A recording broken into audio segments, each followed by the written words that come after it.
अनार इस्तेमाल करें।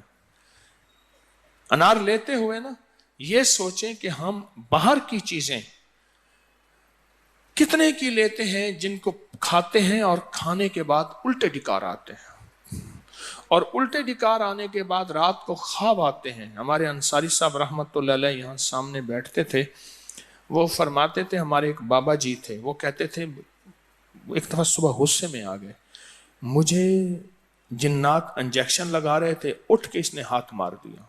वो इस तरह की बातें करते थे।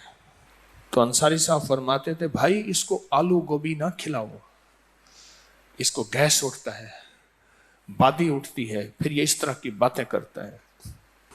मैं आज कुछ सेहत की बातें बता रहा हूं, आज कुछ तंदुरुस्ती की बातें बता रहा हूं। हदीस में आता है कि अनार में एक दाना ऐसा होता है जो जन्नत से आता है, हर अनार में। हजरत हसन बसरी रहमतुल्लाह अलैह जब अनार खाने बैठते थे तो कोई दाना भी नीचे नहीं गिरने देते थे, कोई दाना भी गुम नहीं होने देते थे। अनार की एक एक परत को खोल खोल के उसमें से दाना निकालते थे।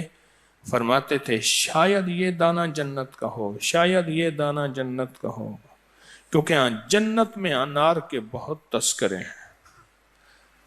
अनार इस्तेमाल किया करें। आजकल अनार का सीजन है, और बेहतरीन अनार बताऊं कौन सा होता है? जिसमें हल्का खटास हो। दही की सबसे बेहतरीन तरतीब यह है, दही दुनिया का सबसे बेहतरीन वो है जिसमें हल्का खटास हो, और जो सारा मीठा दही है वो कच्चा है, वो सेहत नहीं है। दही जो 100% पका हुआ होता है उसमें हल्का खटास आएगा, और असली दही है ही वही, सेहतमंद दही है ही वही। इस वीडियो को लाइक और शेयर करें, अब करिए YouTube चैनल को सब्सक्राइब करें और रोजाना ज्यादा से ज्यादा सब्सक्राइब करवाएं। आप दूसरों के लिए सदका जारिया बनेंगे, अल्लाह पहले आपके दुख टालेगा।